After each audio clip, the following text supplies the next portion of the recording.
From very dangerous disease like swine flu, corona और cancer, TB etcetera, तब वहाँ पर आपको मस्ट का प्रयोग करना आवश्यक पड़ जाता है, नहीं तो आपका जीवन मुश्किल है। इस तरह से you should get up early in the morning, तुम्हें सुबह जल्दी उठना चाहिए, बहुत अच्छी बात है। कौन जल्दी उठता है?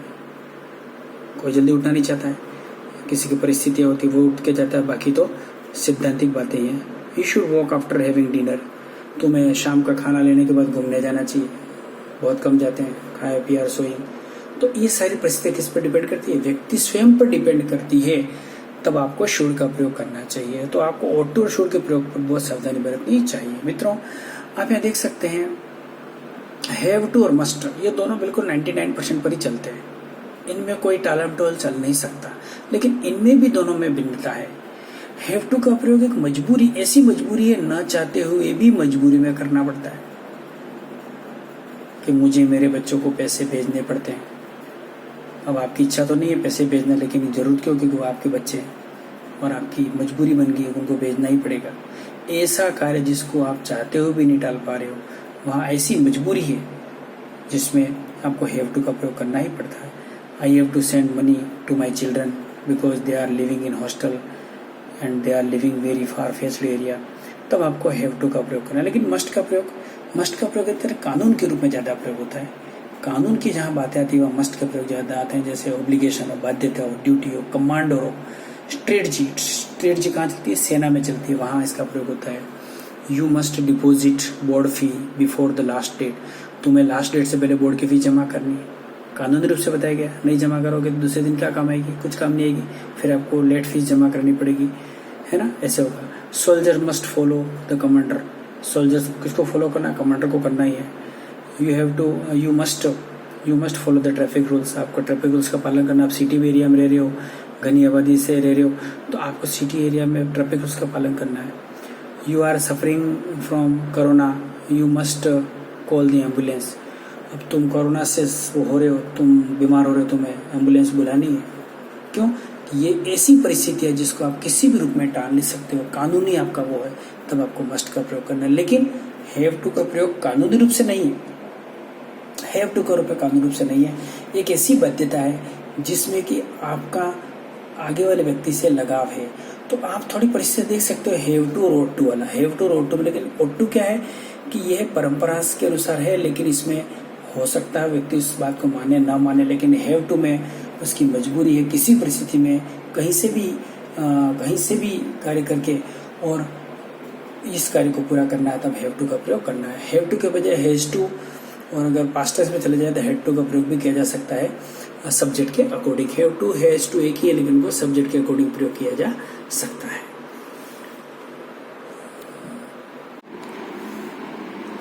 प्यारे विद्यार्थियों,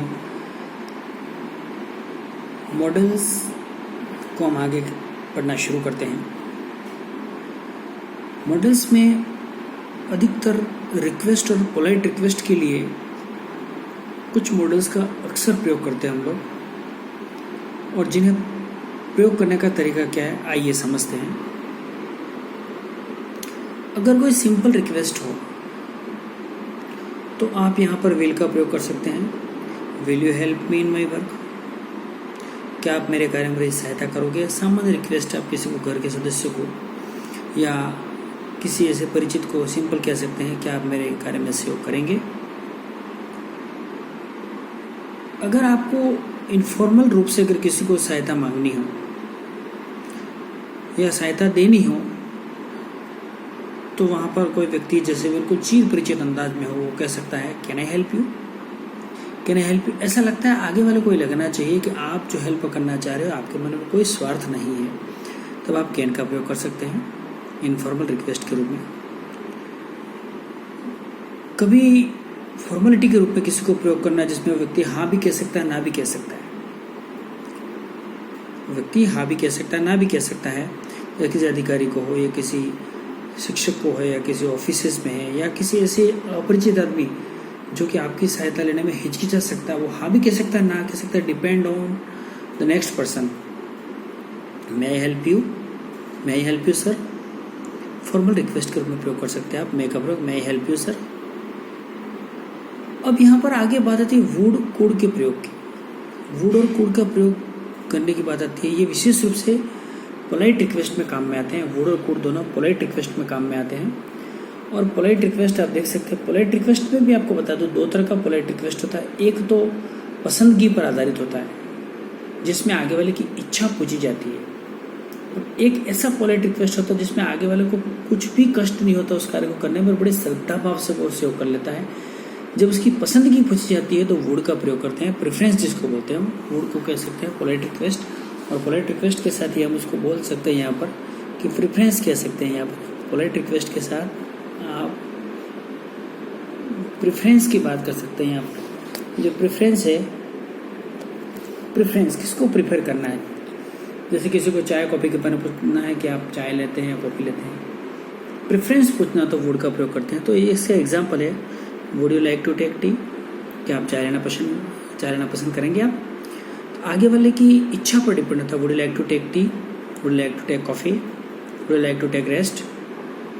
तो आगे वाला क्या इच्छा, आगे वाले की विश के आधार पर जब आप बात करते हैं तो उसमें लाइक टू लिखा हुआ अक्सर आता है लगभग, तो वुड का प्रयोग हम करते हैं। लेकिन कुड के प्रयोग में एकदम इस तरह से प्रयोग करते हैं कि आगे वाले को कहीं तकलीफ नहीं होती है। Could you pass the salt please, polite request में कृपया आप थोड़ा नमक सिरकाएंगे। किसी को नमक देने में क्या तकलीफ, कितना पोलाइट है।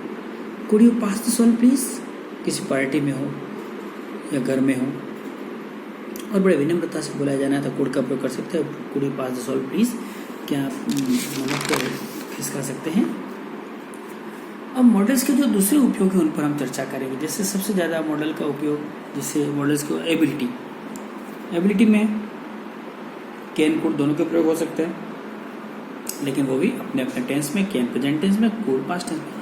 एबिलिटी का संबंध सीधा दिमाग से है, मतलब जिसमें दिमाग लगाना पड़ता है, उसको योग्यता कहते हैं। एबिलिटी नहीं योग्यता, जिसमें दिमाग लगाना पड़ता है। जैसे आगे एग्जाम्पल दे सकते हैं, आई कैन ऑपरेट कंप्यूटर, मैं कंप्यूटर चला सकता हूँ, दिमाग की बात है।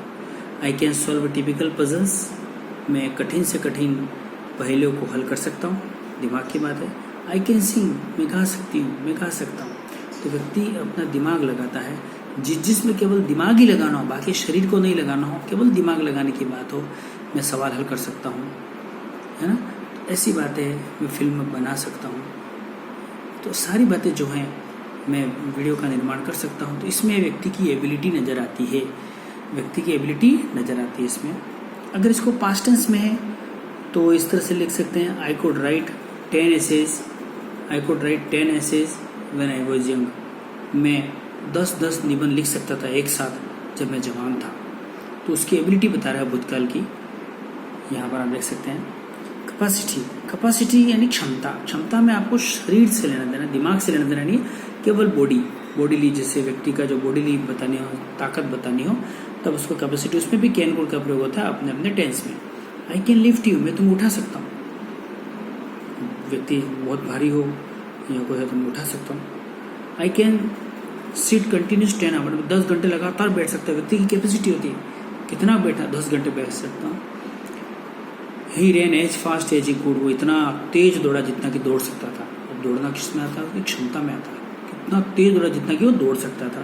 तो यहाँ पर किसका प्रयोग, कुड का प्रयोग क्यों आ गया, क्योंकि यहाँ पर रैन आ गया, सेकेंड फॉर्म आ गया। अब कभी कभी कुछ कार्य इसमें होते हैं जिससे बुद्धि भी लगानी, शरीर भी लगाना पड़ता है, दोनों का मिक्स होते को कैपेबिलिटी कहते हैं। क्या कहते हैं उसको, कैपेबिलिटी कहते हैं। इसमें योग्यता भी लगानी है, दिमाग भी चाहिएगा और क्षमता दोनों चाहिएगा, एक साथ दोनों का करता है। जैसे आई कैन स्विम, मैं तैर सकता हूँ। अब तैरने में व्यक्ति को शरीर को भी उपयोग लेना है और दिमाग भी लगाना है कि तैरना किधर है, कैसे तैरना है, कहाँ जाना है, किस तरह से निकलना है। क्योंकि दिमाग नहीं होगा तो व्यक्ति किधर भी जा सकता है, डूब सकता है। और अब उसको शरीर का भी उपयोग करना है। आई कैन प्रिपेयर फूड, मैं भोजन बना सकता हूँ। भोजन बनाने में व्यक्ति को दिमाग भी लगाना है कि किस तरह से भोजन पकाने में क्या क्या विधिया होती है, और शरीर भी तो लगाना है, दौड़पा करनी, इधर दौड़ होगा, वो उठाई वस्तु वहाँ रखी, वो रखी, ऐसे किया, सारा शारीरिक क्षमता भी इसमें दोनों चीज़ें होंगी। I can operate earth mover, कि मैं अर्थ मूवर चला सकता हूँ, जैसे कि मैं अर्थ मूवर की मशीन चला सकता हूँ, JCB है, ऐसे जो मशीनें हैं अर्थ मूवर्स कहलाती हैं, मैं उनको ऑपरेट कर सकता हूँ। उसमें दिमाग भी लगाना है व्यक्ति को कि कैसे चलानी है, ध्यान रखना है, जरा से भी अगर इधर से इधर हो गया तो किसी की हत्या हो सकती है। तो यहाँ पर दोनों कैपेबिलिटी का प्रयोग करना है इसके अंदर। इसको पास्ट टेंस में भी प्रयोग कर सकता है, my grandpa could fly jet when he was a soldier, कि मेरे दादाजी जेट उड़ा सकते थे जब वो क्या थे, सैनिक थे। और जेट विमान को उड़ाना, उसमें बुद्धि भी लगानी है और ताकत तो है ही दिमाग में, किस तरह शरीर को उपयोग करना है, कैसे कहाँ करना है, किस तरह से करना है। अब यहाँ पर अगली जो बात आती है इनएबिलिटी, असमर्थता। इनएबिलिटी नहीं, असमर्थता। जहाँ इनएबिलिटी हो वहाँ पर भी आप कैन नॉट और कुड नॉट का प्रयोग कर सकते हैं। कैन नॉट और कुड नॉट याद रखें, कैन नॉट और कुड नॉट का प्रयोग कर सकते हैं असमर्थता हो जहाँ पर। I can not come to school today, मैं आज स्कूल नहीं आ सकता, ये आपकी इनएबिलिटी बता रहा है, असमर्थता है। I couldn't attend the ceremony yesterday, मैं कल सेरेमनी को अटेंड नहीं कर सका कल, आपकी असमर्थता थी, कोई कारण था। क्योंकि इसमें चूंकि यस्टरडे लिखा है तो यहाँ पर आप कुडेंट का प्रयोग कर सकते हैं। मैं यहाँ पर स्कूल नहीं आ सकता आज तक, कैन नॉट का प्रयोग कर सकते हैं। जब हमने पोलाइट रिक्वेस्ट की बात की थी, उसमें पोलाइट रिक्वेस्ट के साथ एक और जुड़ा हुआ मामला आ सकता है उसके अंदर की हिचकिचाहट की बात है। उसमें भी व्यक्ति रिक्वेस्ट ही करता है, हिचकिचाहट में भी व्यक्ति रिक्वेस्ट करता है, लेकिन वो ऐसी रिक्वेस्ट होती है जिसको लगभग पूरी तरह से नेगेटिव जवाब ही मिलने वाला है, कोई संभावना नहीं उसको मिलने की। तब वहाँ माइट का प्रयोग करता है। मैंने आपको माइट के प्रयोग में पहले बता दिया, जब केवल 25% जिस कार्य में संभावना हो वहाँ पर ही आपको माइट का प्रयोग करना है। लेकिन हिचकिचाहट, हेजिटेशन में माइट का प्रयोग क्वेश्चन के रूप में प्रयोग कर सकते हैं। Might I take your car, क्या मैं आपकी कार ले सकता हूँ? अब आपको मालूम है कि एक व्यक्ति कार कैसे देगा, उसकी इतनी हिम्मत ही नहीं वो कार दे सकता, क्योंकि उसका जीवन ही उसका जी ही कार में घुसा हुआ है। तो कहने का मतलब ये है कि हेजिटेशन जो है वो माइट का प्रयोग करता है। हिचकिचाहट किसी चीज़ का, प्रोहिबिशन निषेध। निषेध मतलब एक ऐसी जगह जहाँ आप बिना आज्ञा के प्रवेश नहीं कर सकते हो, बिना आज्ञा के कोई काम नहीं कर सकते हो। लेकिन इसमें भी दो तरह की बात होती है। एक तो ऐसा होता है जिसमें व्यक्ति वहाँ पे आज्ञा नहीं है, लेकिन फिर भी वो व्यक्ति क्या होता है, चोरी छुपे भी कर लेता है और वहाँ से निकल लेता है। लेकिन एक ऐसी जगह होती है जब बिल्कुल भी प्रवेश नहीं किया जा सकता, वहाँ आपको प्रवेश लेना जरूरी है। तो जहाँ पर इन्फॉर्मेलिटी रूप में लिखा जाता है, इन्फॉर्मल रूप में लिखा जाता है कि you can not park your car here, तुम यहाँ कार को पार्क नहीं कर सकते हो, फिर भी व्यक्ति वहाँ खड़े कर देते हैं, रख के चले जाते हैं, आ भी जाते हैं और घर भी चले जाते हैं। नियमानुसार तो गलत था, लेकिन व्यक्ति ने क्या किया, उसका समय का और किसी की आंखों का फायदा उठाकर वहाँ पर रख लिया। लेकिन ऐसे बातें जिसमें आप बिल्कुल भी नहीं तोड़ सकते हो, बिल्कुल निषेध है, वहाँ पर आपको मस्ट नोट का प्रयोग ही करना पड़ेगा। You must not break the lockdown rules, तुम लॉकडाउन रूल्स को तोड़ नहीं सकते, बिल्कुल तोड़ सकते, क्योंकि जगह जगह पुलिस लगी हुई है, जगह जगह रूल्स लगे, 144 तार लगी हुई है, यहाँ पर कर्फ्यू लगा हुआ है, आपको बाकायदा पास लेके ही निकलना है। यहाँ मस्ट नोट का प्रयोग है। You must not enter the factory without permission, बिना परमिशन के फैक्ट्री प्रवेश नहीं कर सकते। लेकिन आप you can not speed here, तुम यहाँ थूक नहीं सकते, फिर भी लोग थूक जाते हैं। विडम्बना हमारे देश की है, बाकी के देश की नहीं है। हमारे देश का आदमी विदेश में जाता है तो वहाँ जाकर नहीं थूकता है, वहाँ समझदार हो जाता है। लेकिन वही आदमी जब भारत में आता है जगह जगह थूकना शुरू करता है, क्योंकि वो आदत जाती नहीं है। जब तक व्यक्ति अपने आप को सुधार नहीं करता, उसका कुछ भी समाधान नहीं हो सकता। अब नॉट नेसेसरी के रूप में कई बार लिखा आता है, आवश्यक नहीं, जरूरत नहीं, रहने दीजिए, आप हम कर लेंगे, कष्ट नहीं उठाने की जरूरत नहीं। जब आपको ऐसी बातें की जरूरत पड़नी हो, किसी को कहना हो, तब आपको नीडेंट का प्रयोग करना पड़ेगा। किसका प्रयोग है? नीडेंट। और नीडेंट के साथ टू नहीं लगाना आपको। जब आप उसको हेल्पिंग वर्ब के रूप में प्रयोग करें तो टू लगाने की आवश्यकता नहीं है। You needn't bother about me, तुम्हें मेरे बारे में चिंता करने की जरूरत नहीं है। यहाँ पर नीडेंट किस रूप में काम है? हेल्पिंग वर्ब नहीं, ऑक्सिलरी के रूप में काम है। लेकिन यही नीड जब आप मैन वर्ब के रूप में लोगे तो इसके साथ टू का प्रयोग करना पड़ेगा। I do not need to take your help, मुझे तुम्हारे हेल्प की जरूरत नहीं है। तो बात कौन सी है? भूतकाल की। उदाहरण कब दिया जा रहा है? वर्तमान में। तो किसी भूतकाल की बात को वर्तमान में उदाहरण के रूप में प्रस्तुत करना हो तब हम हमेशा यूज्ड टू का प्रयोग करते हैं। और यूज्ड टू के बजाय कुड का प्रयोग भी किया जा सकता है। कुड और यूज्ड टू लगभग प्रयोग किए जा सकते हैं। I used to study 20 hours when I was a student, कि मैं 20 घंटे पढ़ा करता था जब मैं एक स्टूडेंट था। कई बार माता पिता बच्चों को सुझाव देते रहते हैं। तो भूतकाल की बातों को वर्तमान में उदाहरण के रूप में बताना हो तब हम यूज्ड टू का प्रयोग किया करते हैं। फिर इसके बाद डिटर्मिनेशन और दृढ़ निश्चय, मैं ये काम करूंगा ही। फिर प्रॉमिस, कोई वादा किया उसको पूरा करेंगे ही हर हाल में। कोई इच्छा है उसको पूरा करेंगे, कोई ड्यूटी पूरी करेंगे उसको। कोई थ्रेट, धमकी इत्यादि, ऐसे मामलों में विल सेल के प्रयोग किए जा सकते हैं। और मॉडल में थोड़ा ध्यान रखना है, आई और वी के साथ विल का प्रयोग किया जाता है। अब देखिए, आई विल किल यू, मैं तुम्हें मार डालूंगा। अब इसमें क्या थ्रेट है, धमकी, मार डालूंगा तुम्हें। I will go to Mumbai tomorrow, मैं कल मुंबई जाऊंगा, उसका डिटर्मिनेशन, दृढ़ निश्चय उसका। Rajesh shall help me in my homework, Rajesh मेरा होमवर्क में सहयोग करेगा। अब उसका क्या है, उसका प्रॉमिस है।